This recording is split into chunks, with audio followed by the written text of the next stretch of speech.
Hello. Welcome back to An Autistic Girl and Her God podcast. I am your host, Nikki Baltusis.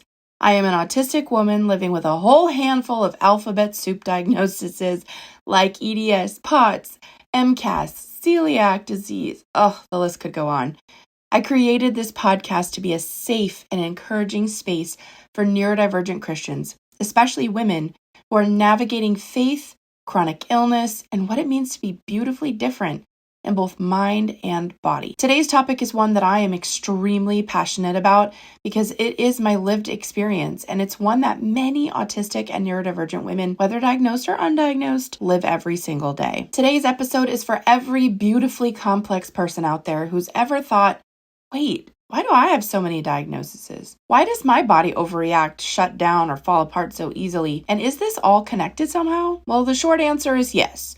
The long answer is, let's talk about the trifecta: Ehlers-Danlos Syndrome, or EDS, POTS / Dysautonomia, and mast cell activation syndrome, or MCAS for fun. Plus common tag-alongs like celiac disease, autoimmune stuff, gut issues, ARFID, and so much more that we don't even have names for yet. If you're autistic or otherwise neurodivergent and you're living with chronic illness, this episode is for you. So let's jump right in. Our scripture of the day is 2 Corinthians 5, 1-8 from the New Living Translation. For we know that when this earthly tent we live in is taken down, that is, when we die and leave this earthly body, we will have a house in heaven, an eternal body made for us by God Himself and not by human hands. We grow weary in our present bodies and we long to put on our heavenly bodies like new clothing, for we will put on heavenly bodies. We will not be spirits without bodies. While we live in these earthly bodies, we groan and sigh. But it's not that we want to die and get rid of these bodies that clothe us. Rather, we want to put on our new bodies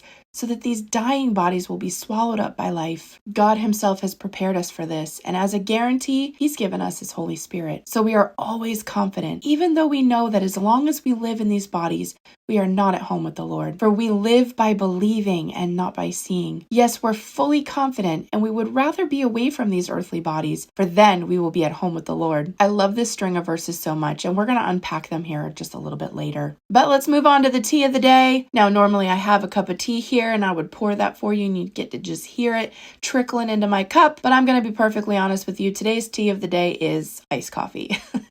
We're in the summer season. It's just too hot to drink hot tea, and I didn't have time to make iced teas. So today, we're just going to drink some iced coffee, okay?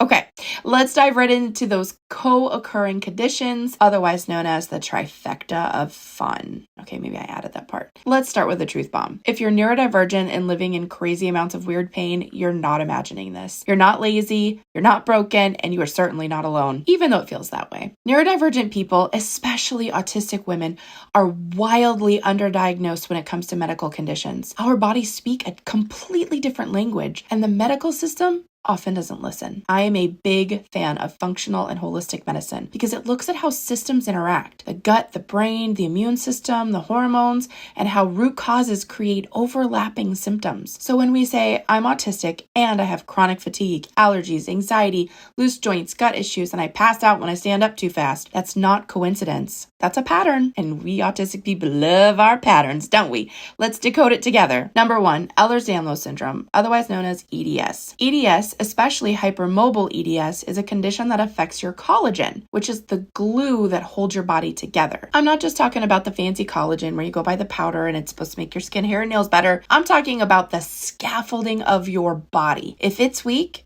everything from your joints to your blood vessels to your bladder to your skin gets floppy or fragile. You literally have connective tissue everywhere in your body. And if you have EDS, it's likely causing you all kinds of undiagnosed trouble, and maybe has since you were a kid. Common EDS symptoms: flexible or double jointed joints. You are the one who got to do all the little party tricks when you were younger, showing off your fingers, or I don't know, it's different for all of us. But if you're an adult, perhaps when you were a kid, you were more flexible, but it seems like now you can't move your kneecaps like you used to, or you can't bend in half like you used to.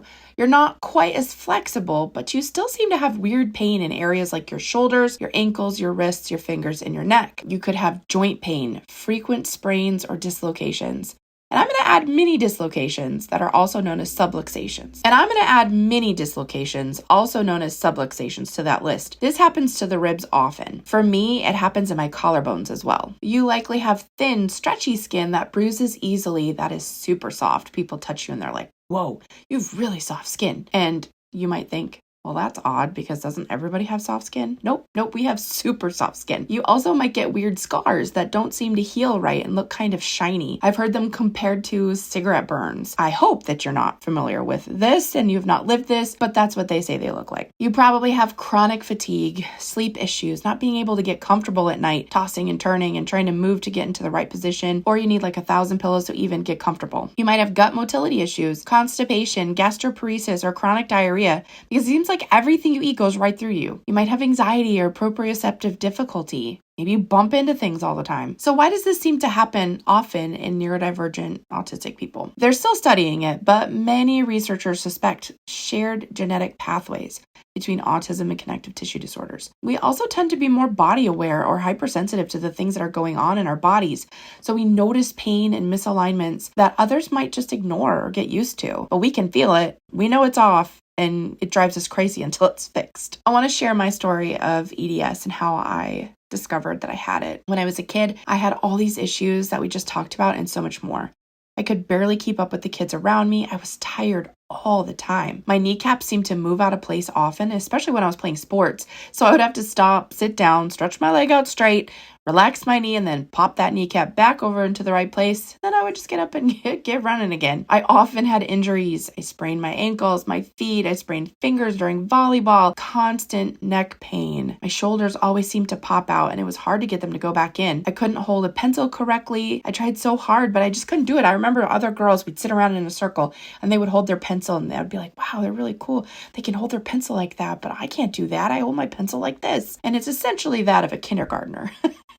I just don't have the hand dexterity and the fine motor skills to hold that pencil or that pen. I'd get awful hand pain from writing or coloring. I had digestive issues. Oh my gosh, I lived in the bathroom. I read books. I did anything to try to distract myself from the pain and discomfort, but I lived in that bathroom. I often had chest pain. Often I was accused of having anxiety. It's just anxiety. You're fine. Stomach pain. Same thing. It's just anxiety. Growing pains. My arms would fall asleep and I would try to sleep either on my side or my belly with my hands up under my pillow. That was my favorite way to sleep before I had kids. But I can't sleep on my side or my belly with my arms up or anything because my arms fall asleep. That's actually another condition that we're not going to get into today, but it's called Thoracic Outlet Syndrome. So go look that up because it's connected, but we're just not going to talk about it a lot today. I had tried to explain these things to doctors and grown-ups, but nobody would believe me. But nobody believed me when I said how much pain I was in or how tired everything made me. I was just told, and I believed, that I was just lazy or I was just not capable of doing what other people could do. Just a few years ago, I started learning about the connection between autism and Ehlers-Danlos. I joined a hypermobility EDS group on Facebook, and it was crazy seeing all these people with the exact same issues that I had had my whole life. I felt so seen, and my pain and my crazy weird health issues finally made sense to me. I was so validated when I saw that other people go through it too. Then I went through some frustrating feelings of being angry at the doctors for missing it all my life. See, there is a terrible weight bias in the medical field. I'm sure many of you have already encountered it because I was never technically underweight and I didn't seem to be super flexible. Nobody ever monitored me for something like this. I looked healthy, but was actually starving and malnourished, but I was considered overweight. I still have this problem today, but I'll get into that another time. There are many diagnoses that are gatekeeped, and for the life of me, I cannot figure out why EDS is one of them. There are no fancy medical treatments, big expensive treatments. There's literally nothing on the other side except the person learning how to support themselves. I cannot wrap my brain around it, friend. I'm sorry it is this way. There are 13 subtypes of EDS. Each one is caused by different genetic mutations. Most of them are pretty rare, but the most common and the one most often seen in the autism and neurodivergent community is called hypermobile Ehlers-Danlos Syndrome, or HEDS. HEDS. Now here's a kicker. Hypermobile EDS is the only subtype that doesn't yet have a known gene marker. That means it's diagnosed clinically based on symptoms, family history, and a physical exam. So you can imagine how easy it is to get an EDS diagnosis. Spoiler alert. It's not easy at all. Diagnosis is usually made using the 2017 International Classification Criteria, which include, and is some completely outdated, but I digress. generalized joint hypermobility. This is tested using something called the Baton score. Now listen, I have some super, how do I put this? Strong opinions on the Baton score, but I'm not going to discuss those here today. I'm going to let you know that it's completely outdated, and I really hope that they update it soon, especially for older bodies, so that some of these things that we still technically can do will be part of that diagnosing score. But I'm going to move on. Systemic signs of a connective tissue disorders. They're going to look for that soft, stretchy skin, the chronic joint pain, the GI issues or abnormal scarring, and they are likely, moving on to number 3, they're going to try to exclude all other diagnoses like Marfan syndrome or other types of EDS. So don't be surprised if you go in and you talk to your doctor about this and they want to run a whole gamut of other tests that are expensive to rule out a diagnosis that is free. Ugh. Can I tell you, I have such strong opinions on this. I'm going to move on. It's common for people to get dismissed for being too flexible or told you just need to stretch less or even more, when the real issue is that their body lacks stability, not flexibility. EDS is not about flexibility. So just because you can't bend over and touch the floor doesn't mean you don't have hypermobile joints. There's a huge difference between flexibility and hypermobility. And in fact, the muscles around your joints get so tight because they're literally trying to hold your body together. For many years, I have hated my body for hoarding weight, being sick all the time. And come to find out, it's literally been keeping me alive and protecting me from all the injuries that I could experience. Praise God that He made my body this way and designed it to know exactly what to do to keep me alive. Now, I'm not saying I want to be overweight, not at all. My prayer is to finally find the key to my healing, but I want to add that I have heard stories about people with EDS that lost a ton of weight and they felt worse and had more injuries because the fat was literally stabilizing their bodies. I'm sure there's a healthy way for someone with EDS to lose weight, but that was really eye-opening to me because I was finally able to make peace with my body because I understood what it was doing. After fighting for my diagnosis, I started working with a physical therapist that specializes in EDS. Wow, what a game changer. She was able to help me see that I'd been doing PT in a very dangerous way for my body. You see, many physical therapists are not aware of EDS, and when they see how hypermobile we are, or they think we're flexible, they push us harder thinking we're doing better. But then we're in pain for days afterwards, and it sets us back. With EDS, we have to be super careful not to go too far too fast. My PT had to pull me back in and start with the basics like breathing, opening up the joints, focusing on safe movement, and things that generally made me feel like a 90-year-old woman. But eventually, I embraced my old lady status and I joined a water aerobics class at a local gym. I was surrounded by elderly ladies and men, but I'll tell you what, I had the best time. I laughed because I would have the same ailments as them. We'd be having conversations about, our knees being out and our backs hurting. And I just laughed because I'm half their age maybe, and yet I have the same injuries that they do. But they had so much personality and they were so fun and they didn't care about anything. I highly recommend taking a water aerobics class with elderly people. It will make you so happy.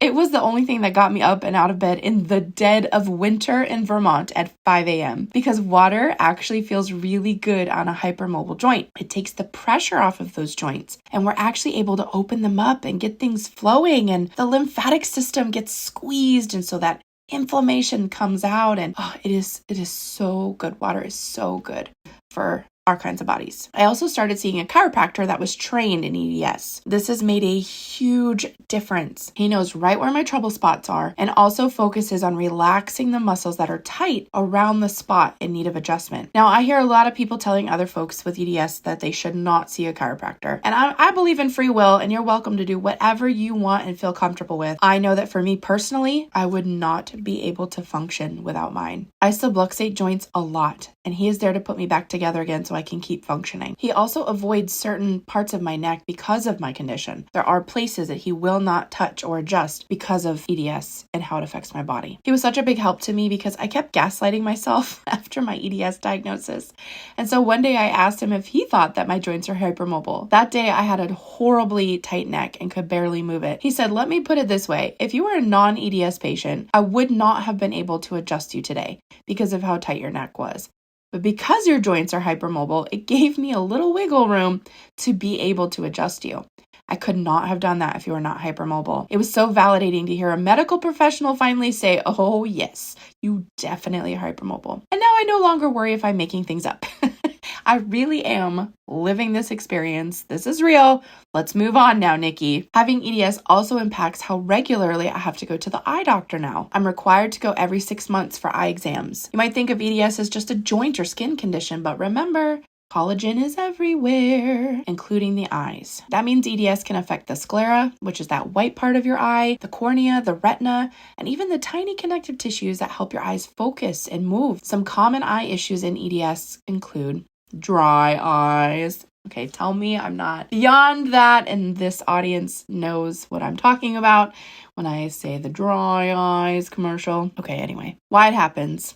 Poor connective tissue support can impact your tear production and your drainage. You could have frequent vision changes or eye strain. People with EDS often experience accommodation issues, meaning the eyes struggle to shift focus between near and far. Mine actually fights to focus in front of me. So my eyes battle each other to figure out who's going to focus. I'm excited because I'm getting ready to see a developmental eye doctor here in the fall, and she does vision therapy, and I'm so excited. This is going to change my life. I can feel it. Everything's going to get better. You might find that your glasses prescription changes often. You have astigmatism, or you feel more tired after reading or working on a screen. A quick support tip around this, I recommend seeing an optometrist who's familiar with EDS if possible, or find yourself a developmental eye doctor who specializes in things like focus issues and can give vision therapy. You might have blue or gray sclera. This is a common feature in some types of EDS, especially osteogenesis imperfecta and sometimes classical EDS, where the whites of the eyes look slightly bluish. It's caused by thinned scleral tissue, which allows the underlying pigment to show through. It's usually harmless, but it is a clue to systemic connective tissue fragility. You could have eye muscle weakness. Some people with EDS have eye alignment issues or muscle fatigue that affects how the eyes move together. This could cause double vision, trouble with depth perception, and headaches from trying to compensate. A quick support tip, you can ask for a prism correction in your glasses if you're seeing double. A developmental eye doctor is really good at this. They can spot this and they can put that prism in your glasses to help you. You can try patching therapy or convergence exercises under the guidance of that specialist. Unfortunately, we have a high risk of retinal detachment or corneal issues. Now, it is less common, but some of the EDS subtypes, especially vascular or kyphoscoliotic EDS, carry increased risk of more serious issues like retinal detachment, corneal thinning or rupture, glaucoma, or early onset cataracts. Quick warning, if you ever see flashing lights, floating specks, floaters, or a shadow over your vision, seek care immediately. It's not just EDS being quirky, that's an emergency, friend. Some other types of EDS that are rarer but more serious include classical EDS, CEDS for short, often includes stretchy, soft skin, joint hypermobility, and distinctive scarring. Vascular EDS, or VEDS, the most life-threatening type. This affects your blood vessels and your internal organs. And this type does have a known gene, which is the COL3A1. And there's also the kyphoscoliotic EDS, or KEDS. It involves scoliosis, fragile eyes, and severe muscle weakness from infancy. These types are generally diagnosed through genetic testing, but again, hypermobile EDS doesn't show up on those tests yet. That's part of why many people, especially myself, and women and neurodivergent folks go undiagnosed for years or even decades. I personally know people in older generations that absolutely have it, but are not even diagnosed yet. When you go for a diagnosis of EDS, the first thing they're going to do after they run you through the Baton scale is they're going to ask you to do genetic testing. They're going to check for these other types. If it comes back negative, that typically means that you could have hypermobile EDS. Some helpful tips for EDS. Use joint braces or kinesiology tape when needed. Don't wait until you're injured. Use these as preventative measures. They make these great compression sleeves that are light compression, but they give you great proprioceptive input so that you know if you're moving too much or maybe need to take a breather. You can practice joint safe movement. So this is slow strength building, aquatic therapy, or gentle resistance bands. The name of the exercising game is slow and slow, my friend. Stay hydrated and support your collagen production. Not talking about with a collagen supplement. I'm talking about think vitamin C, glycine, or bone broth if tolerated. A last little note about EDS. This community refers to themselves as zebras. You may have seen this on the internet. Why do they do that? Great question. Let me answer that for you. In medical school, doctors are taught a saying, when you hear hoofbeats, think horses, not zebras. This is meant to teach them to look for common conditions first before jumping to rare ones. But the problem is, sometimes it is a zebra. People with EDS often spend years or decades being misdiagnosed, dismissed, or told it's just anxiety or growing pains. Because it's a rare or rarely recognized condition, doctors often miss it unless they're trained to think outside the box. So the EDS community reclaimed the zebra as a symbol of strength, uniqueness, and a reminder to doctors, hey, we exist. And we need you to look for us. I'm personally the zebra in many cases, and it is exhausting. Let's jump into number 2, POTS and dysautonomia. Why am I always dizzy? POTS stands for postural orthostatic tachycardia syndrome, and it's a form of dysautonomia, which is a dysfunction of your autonomic nervous system. This is the part of your body that controls everything you don't consciously think about, like your heart rate, your blood pressure, your digestion, your breathing, temperature regulation, pupil dilation, sweating, bladder, and bowel function. It's like the behind-the-scenes crew of your body, and when it's not working right, everything feels out of rhythm. Now, dysautonomia is the umbrella term that encompasses POTS, cardiogenic syncope, orthostatic hypotension, inappropriate sinus tachycardia, autonomic neuropathy, which is often seen in diabetes or infections, and functional GI disorders, often considered secondary dysautonomia. This is in conditions like IBS, gastroparesis, or even non-celiac gluten sensitivity. These are often related to poor autonomic signaling between the gut and the brain. Within POTS, your body forgets how to regulate your heart rate, your blood pressure, and your circulation when you stand up. So symptoms include fast heart rate upon standing, lightheadedness, fainting, heat intolerance, GI upset, brain fog and fatigue, shakiness, and palpitations. I also get the womp, womp, womp, womp when I try to stand up way too fast, and sometimes it kind of goes black, but I don't actually pass out. That's called presyncope. Why is this common with autism and EDS? Well, your loose blood vessels from EDS can't constrict properly, and sensory overload and chronic stress from neurodivergence can dysregulate the nervous system. Low blood volume, which is common in POTS, affects thinking and stamina, which is a big issue for folks that are already processing differently. Some quick tips for POTS. Salt, salt, salt. Add salt, sea salt, electrolyte powders daily. But please make sure you consult a doctor that understands POTS before you do this. If you increase salt too much and you don't actually have POTS or dysautonomia, too much salt is very bad for you. So make sure that you genuinely have this condition first. I do think that might be a reason why they gatekeep the POTS diagnosis so much, because it can be very dangerous if you don't actually have it. Drink water often and consistently with those added electrolytes. Your body cannot use water properly without the right level of electrolytes. Use compression socks or belly bands and elevate your legs when you can. Avoid standing or sitting still. Do little calf pumps and movement breaks to keep blood moving. You need to exercise smart, not hard. So you need to start with recumbent exercises like pool therapy, recumbent biking, or resistance bands laying down. Nervous system regulation is huge. It drives me nuts. I wish there was an easier, faster way to heal things, but your nervous system needs love, and especially the vagus nerve needs lots of love. So focus on some vagus nerve healing, some prayer journaling, breath work, co-regulating with a trusted person. That box breathing, I love that. 4, 4, 4, 4.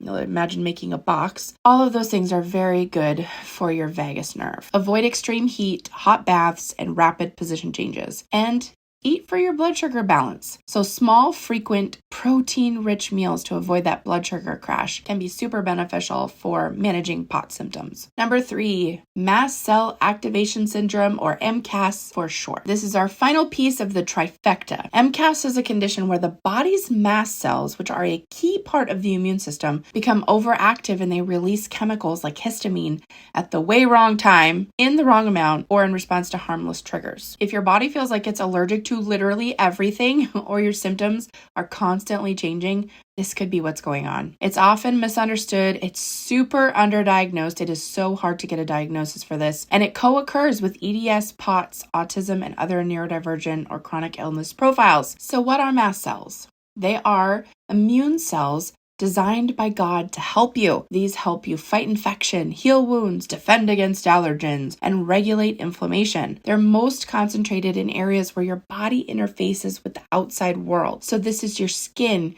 your lungs, your gut, your bladder, your sinuses, and your brain. When working properly, they protect you. But in MCAS, they become hypersensitive watchdogs who start barking at the mailman and the wind and the neighbor's cat. Good grief. every day. Because mast cells live everywhere, symptoms vary wildly. They can affect nearly every system and they impact everyone differently. You could see it in your skin by hives, flushing, itching, rashes, swelling. You might get a red, blotchy face or chest when hot or stressed. In your gastrointestinal system, you might find bloating, cramping, nausea, diarrhea, or constipation that is so weird and you can't figure out where it came from. You might feel allergic to random foods. You might have trouble swallowing or things getting stuck in your throat. You could have respiratory issues like wheezing, throat tightness, and asthma-like symptoms even. You could have chronic postnasal drip or sinus issues. In your cardiovascular system, you could have dizziness, fainting, racing heart. This overlaps with POTS, blood pressure swings. Neurological symptoms could be brain fog, migraines, anxiety or panic-like symptoms, sensitivity to smells, light, and sound. And other things you might experience, bladder irritation, feels like a UTI without an infection, menstrual irregularities, and temperature dysregulation. Why is this so common in neurodivergent and EDS populations? Well, in EDS,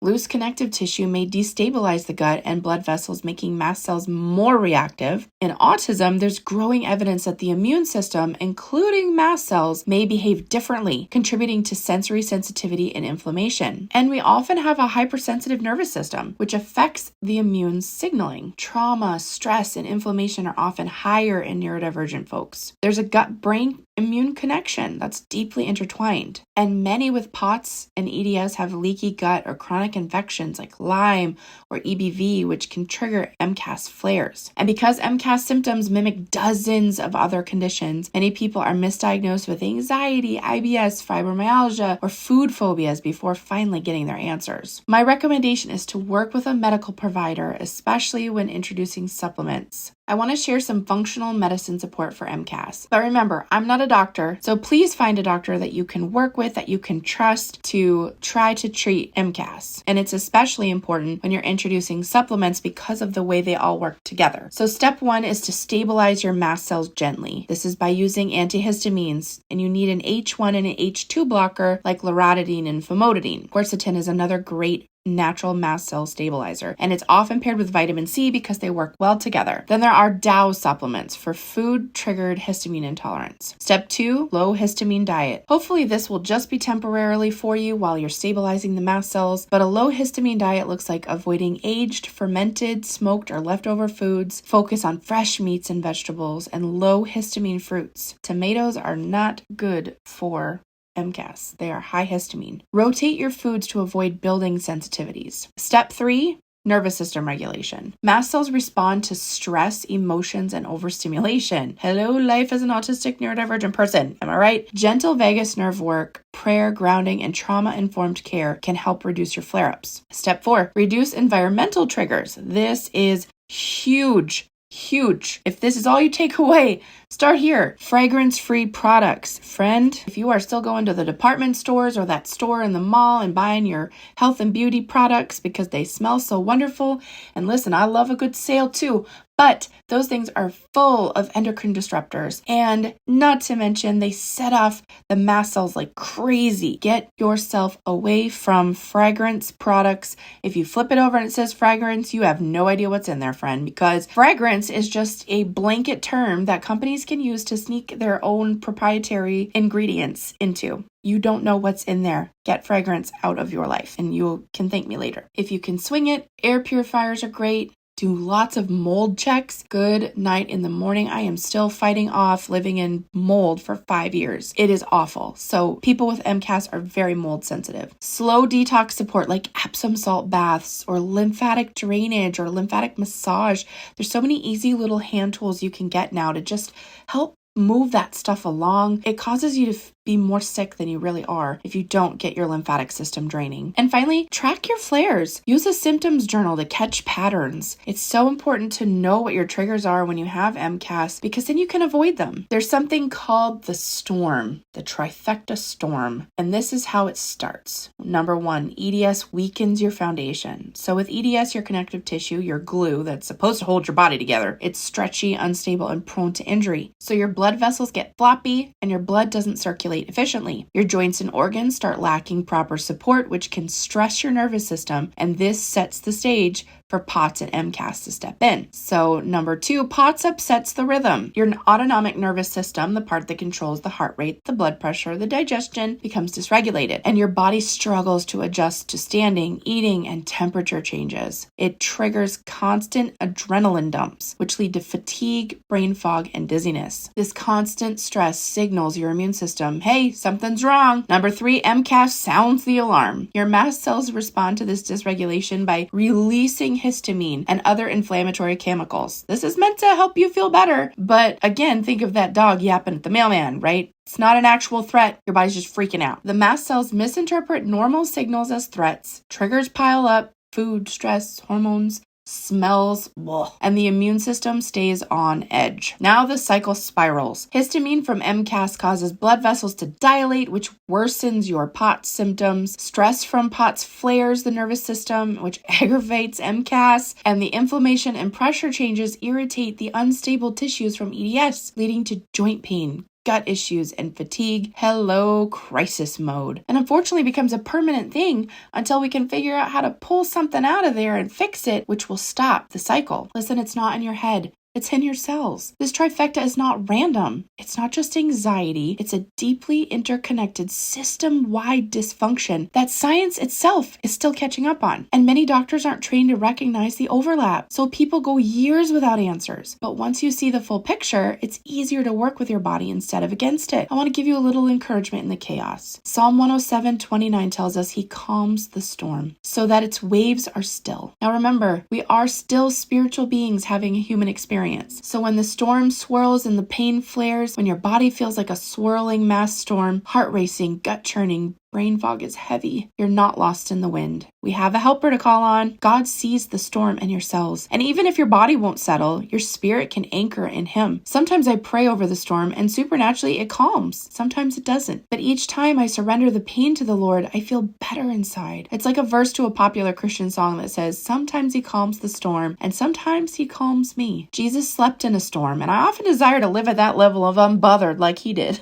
Wonder what that would be like. Every flare, every unanswered question, every exhausted day, he's holding you through it, friend. Here's some tiny tools for calming the storm. Regulate the nervous system daily. Start with 5 deep breaths, 5 minutes of stillness, or favorite calming worship song. Focus on your hydration and your salt and electrolytes. This is a grounding tool for POTS flares. Track triggers slowly, one change at a time. Try a grace-based symptom journal with notes like, what helped today? Not just what went wrong. Food is not the enemy. Work with a practitioner or whole foods nutritionist like I did to gently explore low histamine or gut healing foods without fear. Try compression gear and reclined rest. This can interrupt the spiral before it escalates. Sometimes just laying down for 30 minutes if you can will help give your body a break from gravity and help it reset. Number 4, celiac disease and other gut challenges. Moving right along. If you're autistic and you have gut issues, guess what? You're not alone. Let's talk about celiac disease. This is more than just a gluten allergy. It's a condition that often gets lumped in with food trends, but in reality, it's a serious lifelong autoimmune disease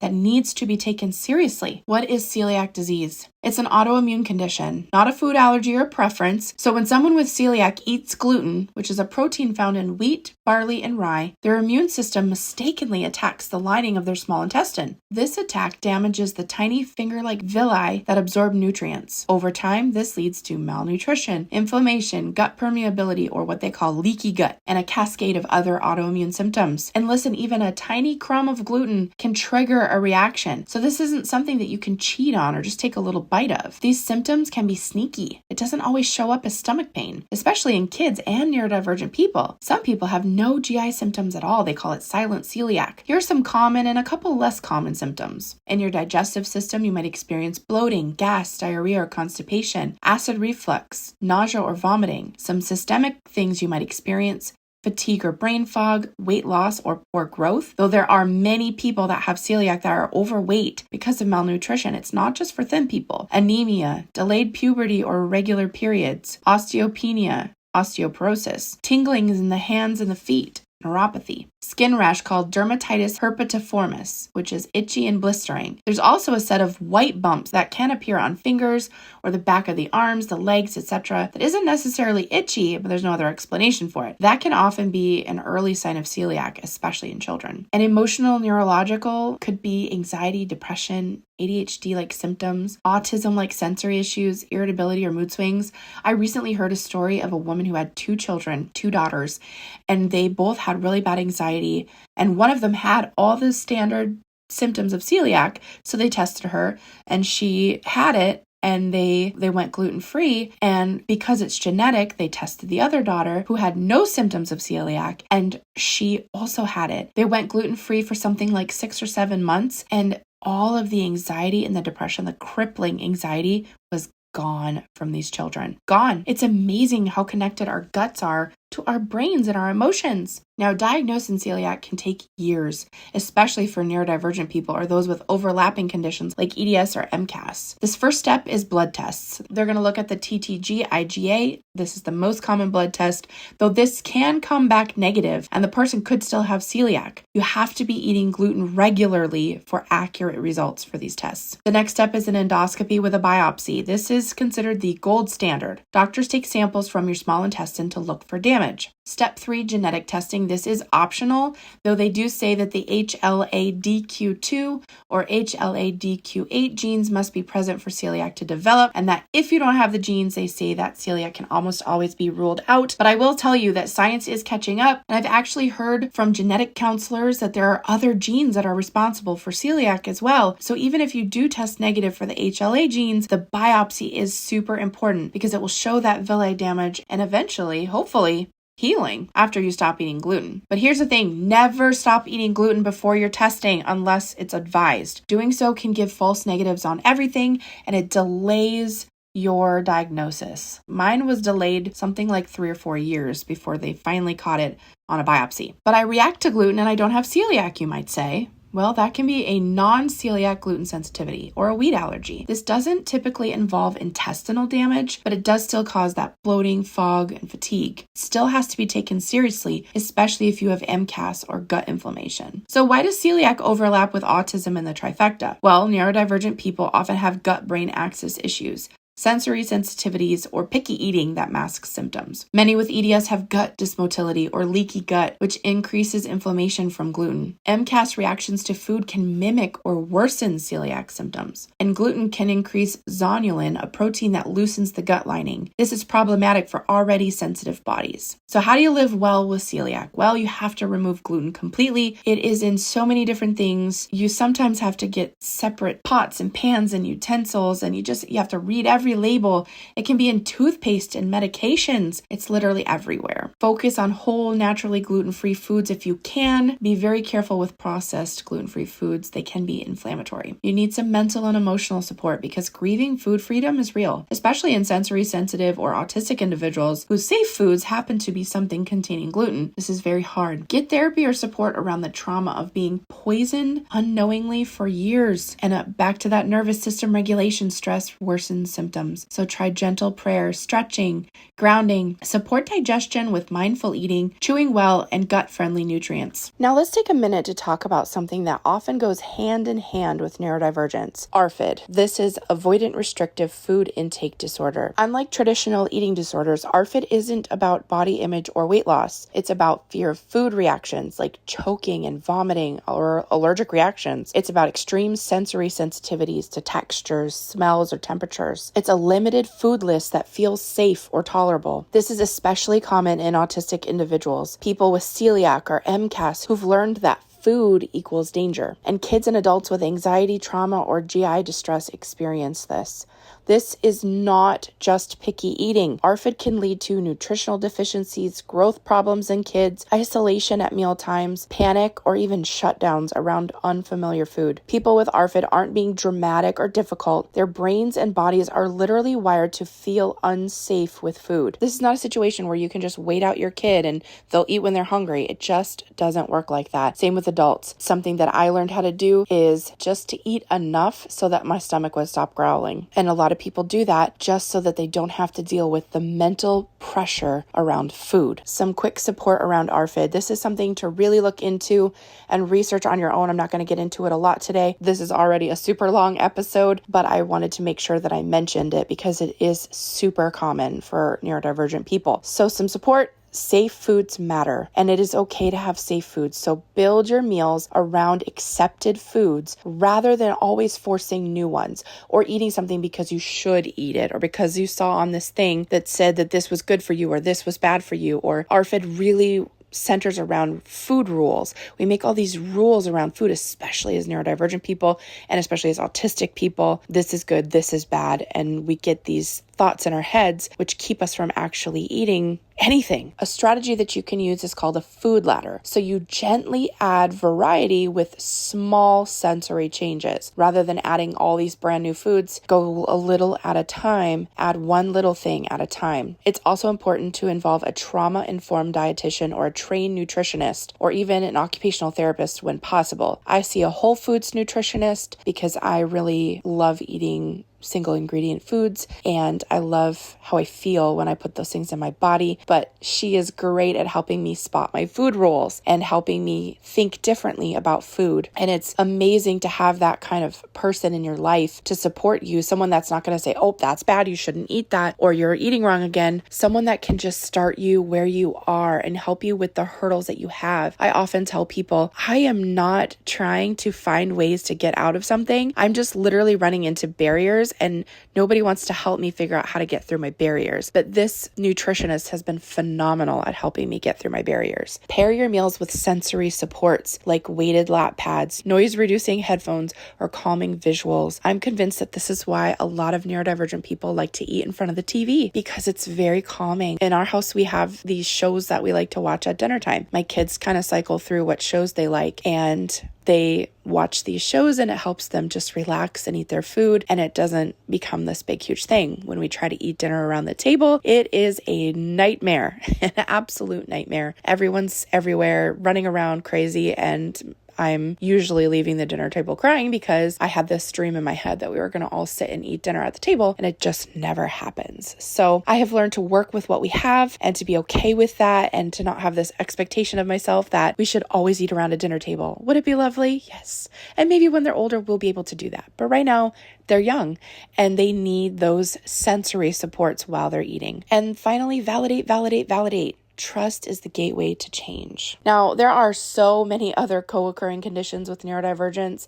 and I could literally make a whole other episode about them, but I would rather give you a resource instead. The center I work with here in Vermont is called All Brains Belong, and they specialize in what they like to call all the things. In fact, they've written an entire document that spells out all the things that tend to impact the neurodivergent body. They're so awesome, and they made a reader-friendly version of it for us non-medical folk. And they have one that you can give to your doctors. It's incredible, and I'll make sure to include that link in the podcast caption. I also want to make sure I quickly touch just dance uponst. Ponst is not a word, but let's just go with it. Dance uponst gastroparesis, which is a condition where your stomach essentially becomes paralyzed or it slows down, your gut motility slows down and it doesn't process food the way that it should. So it sits in your stomach and it is disgusting and gross and you can feel it sloshing all around and it causes crazy bloating and gross gas, like endless gas, disgusting gas, and sulfur burps that smell like rotten eggs. Ugh, we're getting real deep here. And then either you experience constipation or intense diarrhea because once the system gets moving again, it just dumps. And this is a really serious condition. And that's why I wanted to touch on it because for people with EDS, it's super common and it often leads to having to get a feeding tube. It's important to catch it as early as you can so that you can work with a nutritionist. You can learn what you need to do to support your gut motility. And it is also one of those things that is very hard to get a diagnosis for because you need doctors willing to send you for a gastric emptying study. And a lot of times they want to blame everything else and say that you don't have it. It's also very connected to things like MCAS and SIBO. And so it's so intricate and it's just really hard. It's really hard to get diagnoses for these things, but that doesn't mean that you can't work with what you have for these kinds of conditions. If you suspect that you have them, there are still things that you can do to support your body that you don't need a diagnosis for. Yes, the diagnosis would be super helpful and is also often very needed to be able to do what you need to do to take care of yourself, especially in hospitals or whatever. But in the meantime, don't feel like there's nothing you can do. Research all these things and get the answers that you need to take care of yourself. The last thing that I wanted to touch on is sleep apnea. Now, I know you may be in a small body, you might be in a large body. You might not know if you have sleep apnea or not. And I'm bringing it up because a lot of people avoid testing for this. It's sort of a taboo thing. And I know I had tested for it in my 20s, and come to find out the sleep study that I did wasn't a full night's sleep study, and they didn't get all the information that they really needed. There's a good chance I actually have had sleep apnea since I was a little girl, because I've had all of the symptoms. I just didn't know that those were symptoms of sleep apnea. And I was not always in a big body like I am right now. But what I've learned is that people with EDS often have sleep apnea unknowingly. And what happens is that the jaw gets super relaxed at night. You know, you got that stretchy jaw. It gets super relaxed and it slides back and cuts off the airway. So surprise, surprise. I think of that TikTok song, surprise, surprise. Sorry, I'm getting loopy. This is a really long episode. If you wake up with headaches or you struggle to get deep sleep, sometimes if you even dream about drowning and you wake up like coughing like you drowned, I have so many memories of this. Sleep apnea could be the culprit. Okay, so you're living with the trifecta. What now? Here's what I want you to remember as we wrap up this episode today. You're not alone, number one. Number two, you are not too much. And number three, you're not making things up. I have to tell myself that often. And the more that I get my diagnoses and I have a clearer understanding of my body, the less I need to tell myself that, because I trust myself to know my body. So over time, you may not need to tell yourself that, but for now, you might need to hear, you're not making this up. You're fearfully and wonderfully made, not fearfully and conveniently made. We are going to have these complex and invisible and exhausting diagnoses, but they don't define us. They're just a part of our story, not the whole story. It's so hard to feel this way when the chronic illness life is so overwhelming and all-consuming, but we have to work hard to remember that we are someone with hopes and dreams deep inside, despite our illnesses. And we can still go for those hopes and dreams. We just may need to ask for more accommodations, or, this part's hard for me, lay down our pride to ask for help. It takes a crazy amount of creativity, but we are incredibly resilient, aren't we? We just need to believe that we can and take the next step forward. Some mini encouragements for daily life: create rhythms, not routines. Autistic brains and dysregulated bodies crave predictability with flexibility. So create rhythms that feel good to you and you'll keep doing them. Like if you have to take your supplements every day, pair it with something fun. Make that your rhythm so that you know that you may not love taking the supplements, but you know you've got something good to look forward to with them. Another one that's hard for me is rest unapologetically. Your body is healing every time you honor its signals.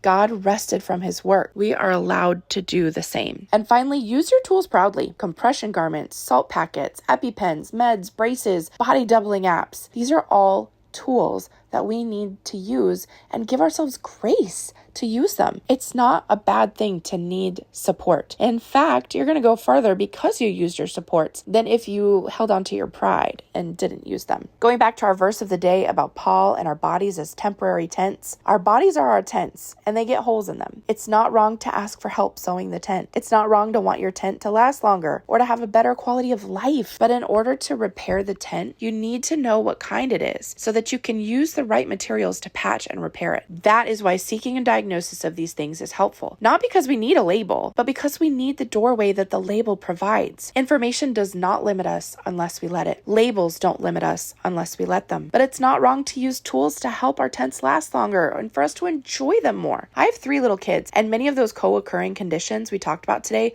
are genetic. I could have just left things alone. I have for 40 years. But the more I learned about these things in my body, I realized my kids could have them too. And I decided that I wanted to go first, that I wanted to fight for them so they wouldn't have to. Could you imagine a whole lifetime full of support and learning all the tools you need at an early age so that you could truly live the life you want? Sometimes I wonder how different my life would look if I could go back and live it all over again with all the tools and knowledge I have about my tent now. But I can't go back. I can only go forward.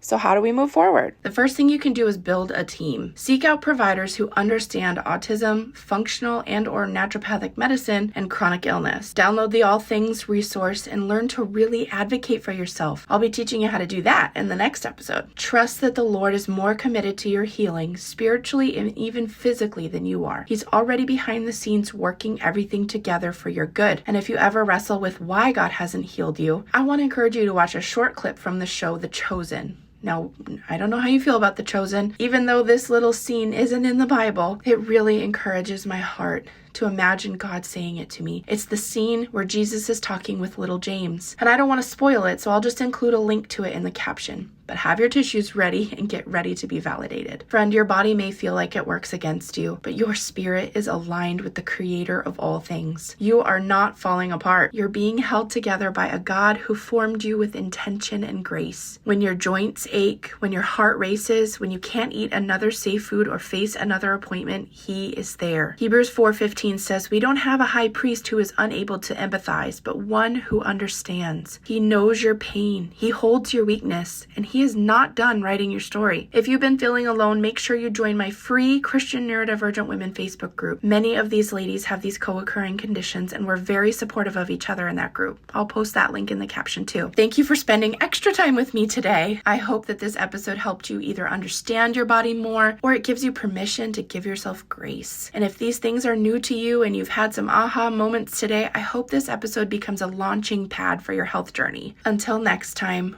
walk gently, breathe deeply, and know that you are not too much.